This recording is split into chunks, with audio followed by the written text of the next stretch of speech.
la ósea, ¿cierto? Y de ahí entonces que se presente una situación de diferente valor entre hombre y mujer, porque los valores de estrógenos en los hombres son mínimos, ¿cierto? Así se inicia la pubertad, no los hay otros que son andrógenos, ¿cierto? ¿Es claro? Listo. Bueno, entonces vamos a ver cómo trabaja la hemoglobina, qué hace en el organismo. Y lo primero, lo más sencillo, lo que la hemoglobina hace es transportar oxígeno. Pero para el transporte de oxígeno tiene que tener una característica muy importante, ¿sí?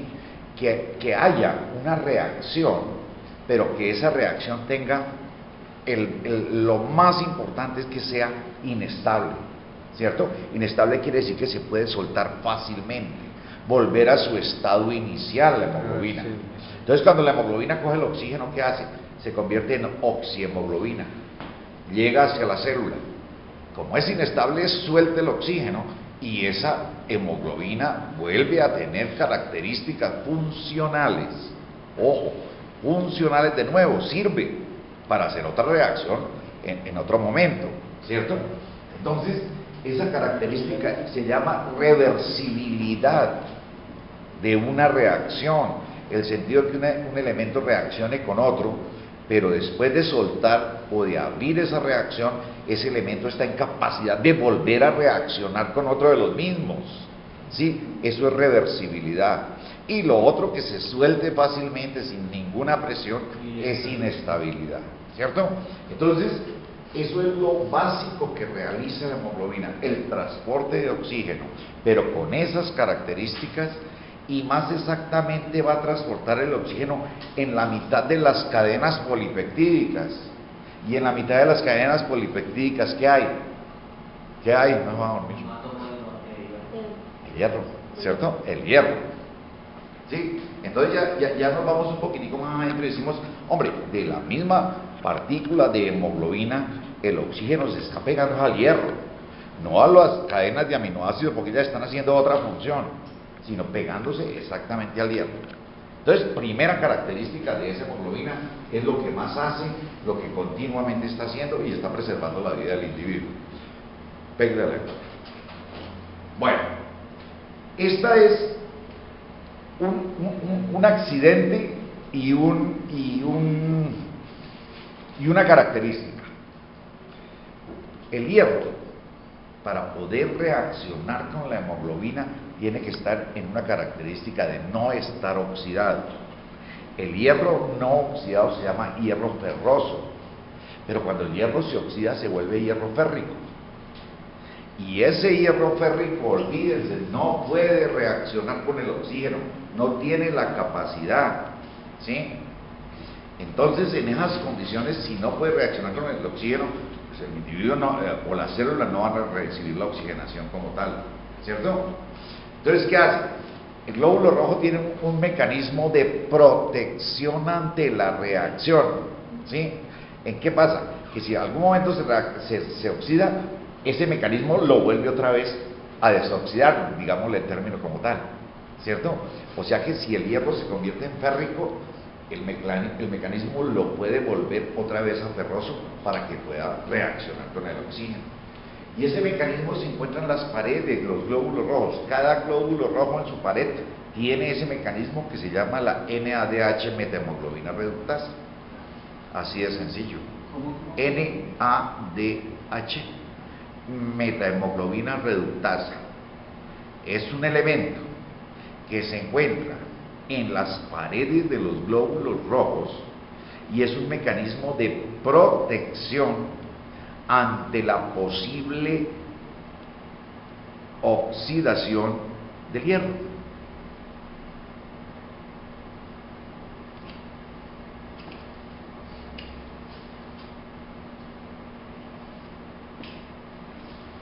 Y el mecanismo tiene que tenerlo, ¿por qué? Mucho condicionado, ¿a qué sería? Mucho, ¿por qué tiene que poseer ese mecanismo? Un mecanismo de defensa tiene que estar hecho, ¿sí? Para evitar un factor de riesgo. Y el factor de riesgo a nivel de los glóbulos rojos de que se me oxide el hierro, ¿cuál es? No, a nivel celular. A nivel celular, ¿Por qué se puede oxidar el hierro? ¿Quién oxida? Mejor dicho, ¿quién es el causante de la oxidación? ¿Quién puede oxidar un elemento? Y cojamos pues un ejemplo que no tiene nada que ver, pero ¿qué oxida un marco metálico de una puerta? El agua y el agua, ¿cierto? Y entonces partamos de la base de que el glóbulo rojo en su interior, gran parte del componente es agua. Entonces está en un medio acuoso. Entonces por eso tiene que tener un mecanismo que tenga la capacidad de proteger la oxidación, ¿cierto? Es como acá en la puerta usarían una pintura antioxidante que lo va a proteger ante la situación del agua. Lo mismo, idéntico, ¿cierto? Existe una característica bien importante. Hay unos elementos que se encuentran en la Tierra, o no en la Tierra, hace parte del componente de la Tierra, que son los nitritos. Ustedes han oído, pongamos, regiones como el Baupés, Bichada, donde los suelos son muy ricos en nitritos. Entonces, un suelo rico en nitrito, los pastos, ¿qué característica presentarán? No, que tienen nitritos. Sí, no, lo verdes, pues, es otra característica, es clorofila y no hay que más nada. Bueno, entonces, ojo, esos nitritos que los posee la tierra, los suelos como tal, que lo adquieren los pastos en los sitios donde se encuentran, esos pastos pueden ser ingeridos por los animales, ¿cierto? Sin ningún problema. Esos nitritos bloquean completamente la acción del NADH methemoglobina reductasa. No lo dejan actuar. Se le meten ahí, no lo dejan actuar, ¿cierto? Entonces, ¿qué pasa con esos animales?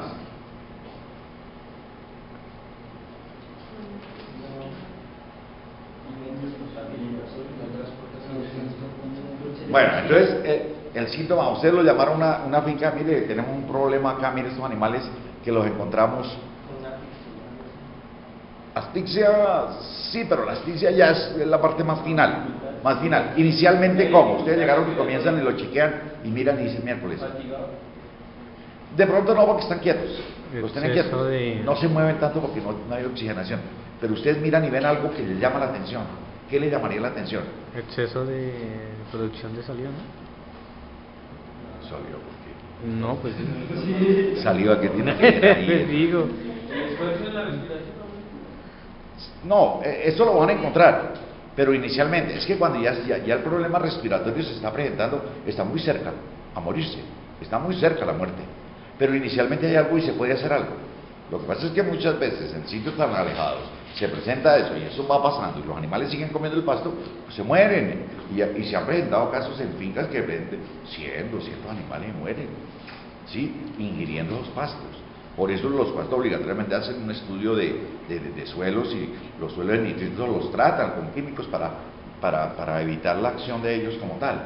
Bueno, entonces lo llamaron y ustedes qué vieron raro, así que notaron miércoles, aquí puede haber esto. Tiene un poco esto. ¿Cómo la encuentran? No, amarilla de pronto sería problema hepático por exceso de bilirrubina. No las encuentran amarillas. Moradas. Lila, sí, morada, como usted tiene en la cámara, ¿sí? Las mucosas comienzan a tomar una coloración, pues el término exacto es cianóticas, ¿sí? Que es un color lila, morado. ¿Qué quiere decir? Que los sitios más lejanos del individuo están sin oxigenar. El proceso se está iniciando y se está mostrando desde la periferia hasta el centro, ¿cierto? Si no se hace el tratamiento adecuado, obligatoriamente, pues todas las células van a dejar de ser oxigenadas como tal, y llega un momento que el animal se muere, no hay absolutamente nada, a no ser de hacer el tratamiento adecuado. Y el tratamiento adecuado es usar el azul de metileno que bloquea esa acción y sacar a los animales de ese sitio, ¿sí? Obligatoriamente el problema se encuentra a nivel del suelo, y más exactamente los pastos que está consumiendo, que tienen esas características de demasiado concentración de nitritos. Hay otros elementos, pero esto ya eso ya son condiciones de intoxicaciones como tal, con clorados o sulfonamidas que tienen la misma condición, pero esos son elementos o fármacos que se apliquen a un individuo, a un animal, en condiciones demasiadamente altas que pueden producir lo mismo. Entonces, entiendan esta acción como una acción de protección, una acción de reserva, y tengan